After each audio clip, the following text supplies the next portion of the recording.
breastfeeding is not an act of nutrition, but a connection between a mother and child. So there is a relationship between both the sides. The child is learning how to honor the mother's body by the act of breastfeeding, and as the child is growing, she is learning, okay, how do I navigate through this relationship? Both of them are important.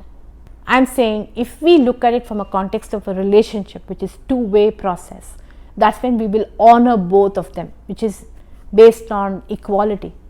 But I can't do it if I'm going to pay attention only to you or only to myself. I need to be somewhere in the middle for me to be able to navigate through that interaction. And that's what is true autonomy.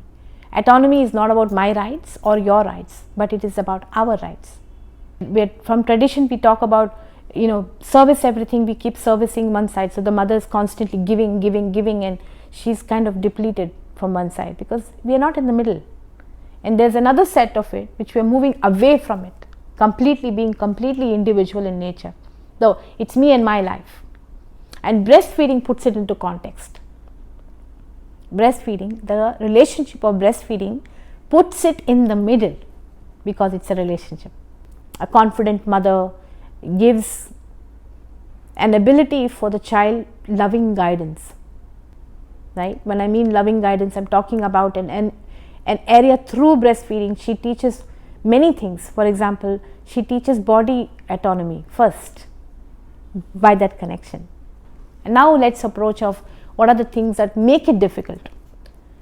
We don't see the continuity of care from pregnancy, conception, pregnancy, labor, birth and breastfeeding. It's completely together as a whole. If we look at it as whole, then we know what happens as a sequence of it. How many birth workers really pay attention to what happens after?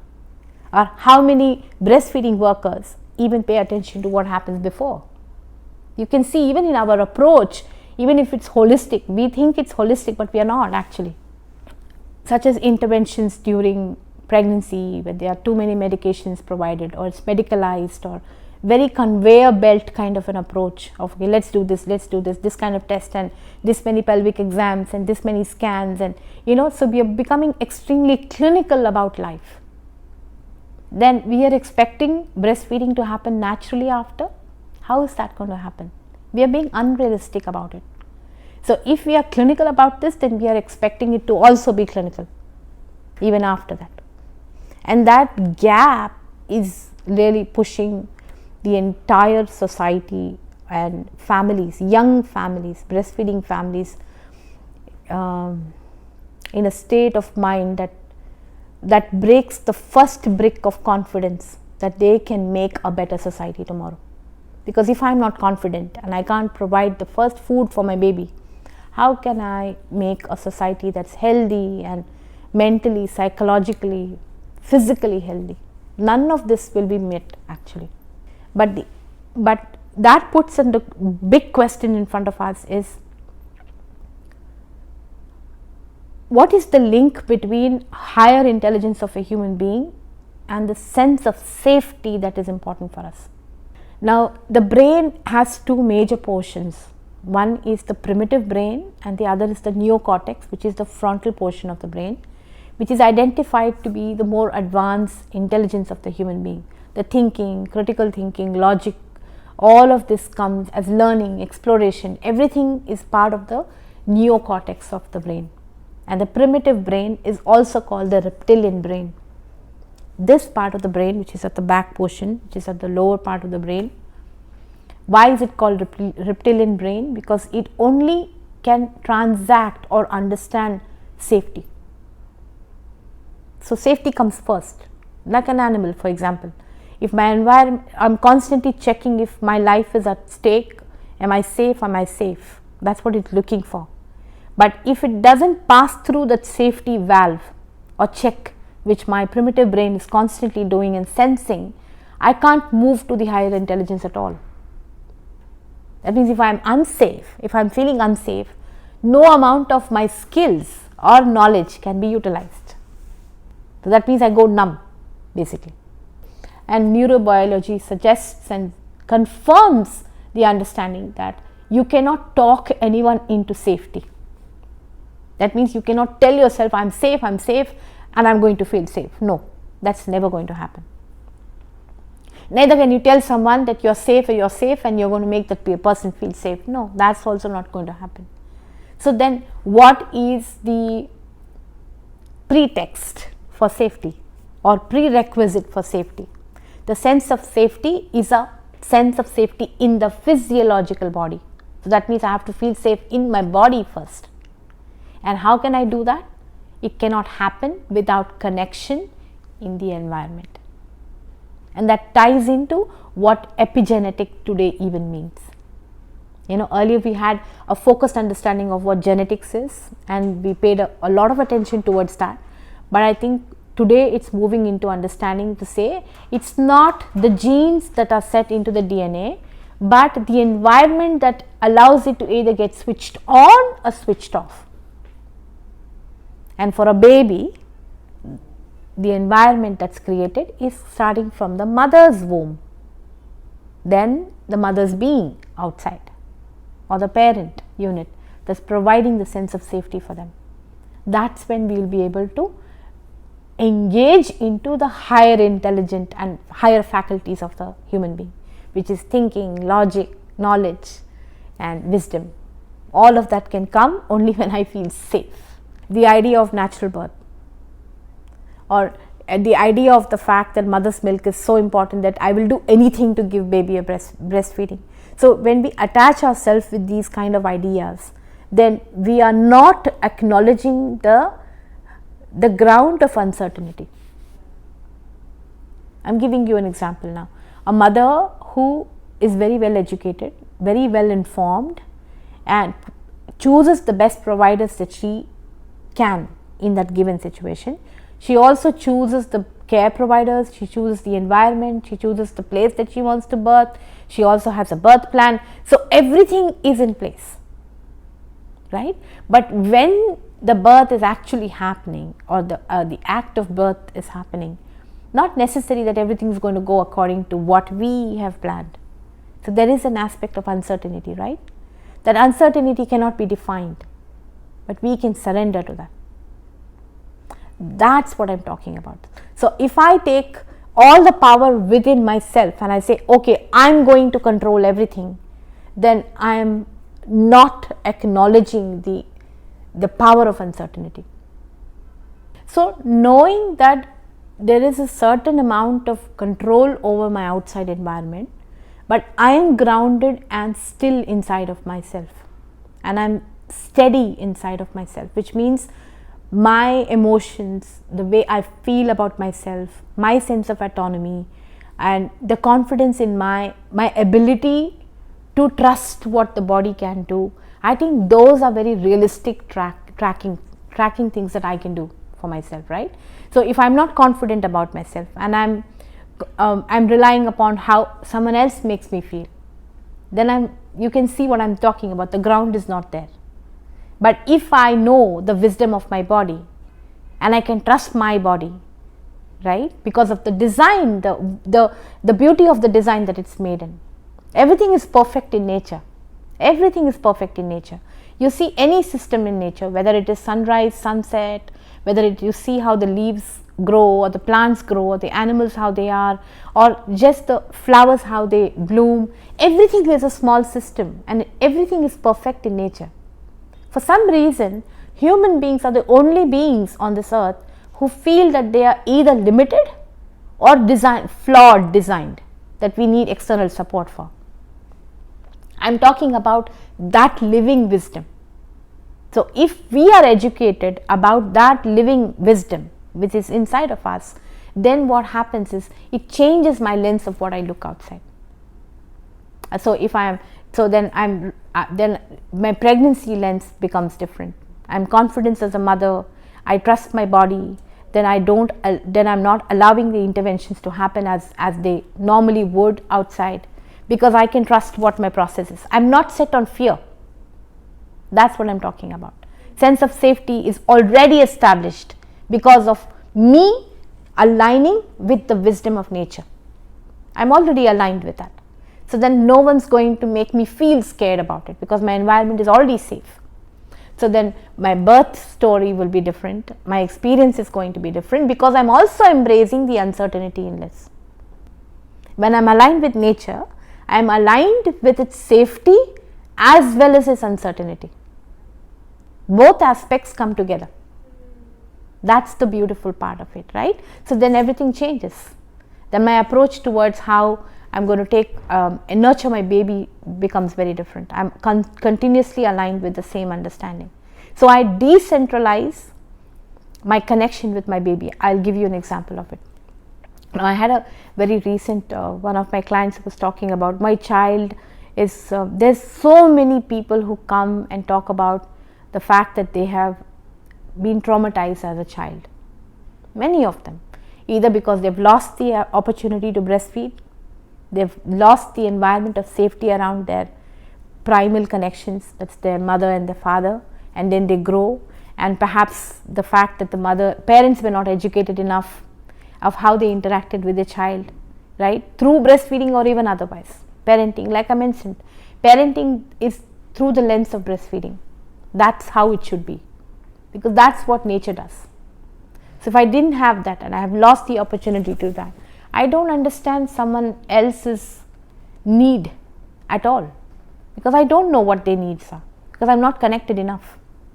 I might be doing it as a linear process of just knowing, okay, this is what you need, this is what you need, but the care and the connection, that warmth, I cannot provide that if I am not connected bodily with you, which is what happens in breastfeeding, isn't it? The first connection is the human body connection. So that is what I'm talking about. So then I'm also providing the knowledge of nature to my child, saying that the beautiful perfect design of nature includes a sense of safety and a sense of uncertainty together, and that sense of uncertainty allows me the opportunity to grow. So then it allows the child to see the mother and the other parent as human beings, not as a point of anchor, making them perfect beings, making them infallible, which means that they can't make mistakes. Because the moment you see your parents as perfect beings, then that's when trauma comes, right? Because your context is changed. You're looking for perfection, and they cannot be perfect. So, but if I give this wisdom and understanding to a child, then the child knows that my parent is my environment in this world, but they cannot be perfect, right from the childhood. The truth is always maintained, right? That I am just a human being, I am doing the best I can. So you cannot stop difficult situations in life, but you can contextualize it. So it becomes, healing is what? It is contextualizing it. Can you perfect it? Does say every baby is going to be breastfed? No, it's not going to happen. There are going to be babies who may not be able to breastfeed. But if you put it into context, then we not fragmented, because we are disconnecting from that, the alignment. Say, oh, these babies are not breastfed, so therefore this is how they're going to grow up. But they have an opportunity to heal as well, because health is present in every system, every moment of our life, and we begin from there. So we look at what has happened before, that pregnancy may have been difficult sometimes, difficult environment for the mother. She could have not had a safe, loving environment for circumstances that she was in, and also perhaps the choices that she had around were very limited during her labor and birth. Maybe that was not there. But does it mean that we have lost a ground, or can we regain or restore? We can. And how can we do that? By reestablishing or restoring breastfeeding. So just that connection and reconnection that the baby can do at the breast brings the safety environment into place instantaneously. So that means there is an opportunity to heal in every moment of our life, even for a baby. So the moment you restore it, the mother feels confident, the baby starts to feel the sense of safety because the environment is restored.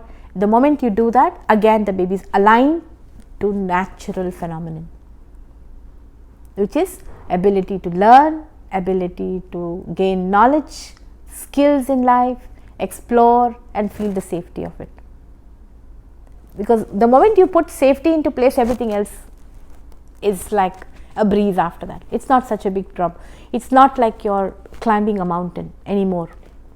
But if I'm losing the sense of safety, so let's imagine there are parents who they've lost the opportunity to breastfeed. What happens then? That means, have we lost the opportunity? No, we haven't. You can do a sense of safety through your parenting. You can create the same sense of safety through your loving, guiding environment, through parenting approach. Same with the same approach of alignment of the natural phenomena that's around it. The sense of safety can be provided even there.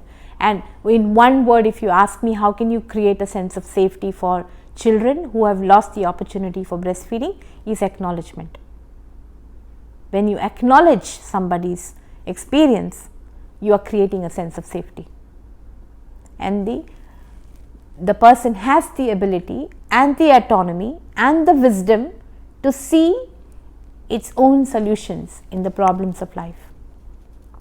I'll give you a small example. A child who is confused and who's having difficulty with maybe their own peers around, comes to you, talks about the experience. If you deny them, if you dismiss them, if you denigrate them and put down their experiences, they don't have the opportunity for the wisdom of their heart to show them the solutions of interaction. How can I recreate the sense of connection with their peers? Because they are confused now.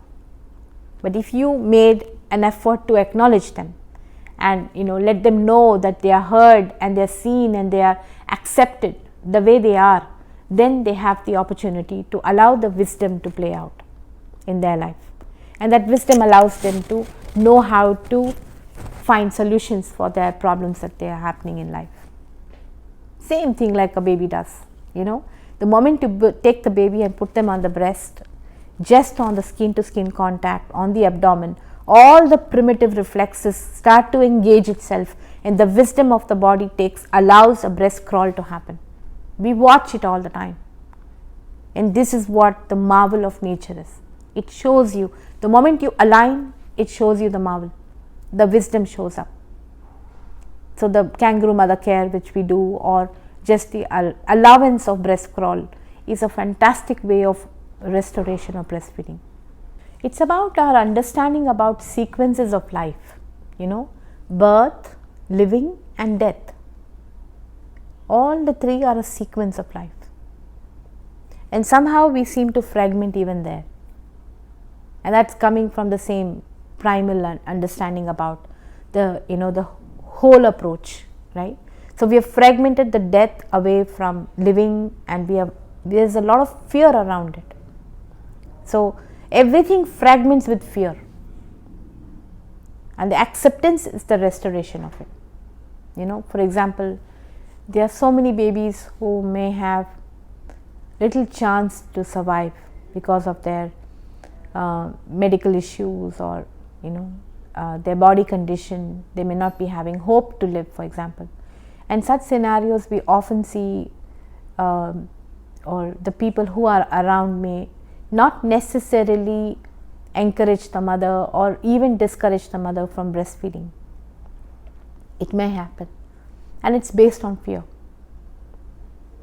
And what's important is to acknowledge it as a part of life, because there is so much of dignity we can provide for passing away through connection. I think we missed that opportunity, and this has been the crux of the approach in everything that we are trying to do, is having dignity and respect in birth, in living and in death. And you can see the world, we have moved away from it. There is no connection in, we only have fear around death today. We really don't understand what is healthy death. Can we die in health? Itself is a big question. And the truth is, we can. So even if a baby has, or a child who's going through a terminal illness or some disease or some illnesses that we may not have hope for that baby to live, I think we can honor the closures of life to happen through breastfeeding.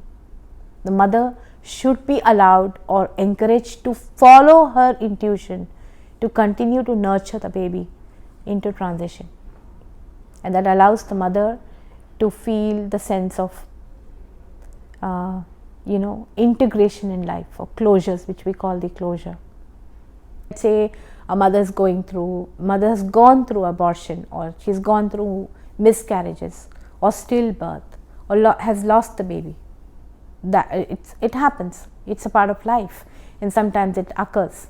Now, if she is not being given the opportunity to integrate that experience and process her pain and grief, and not given the opportunity to even grieve, or she's stuck in denial, or she's she's in a state that she's completely dismissing it and moving it away from her mind, and people often bring in distractions in life to not process grief.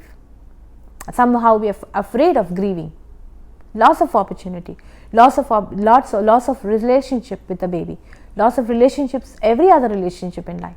If we haven't processed that grief, then we can carry forward that incomplete sense into our next experiences in life.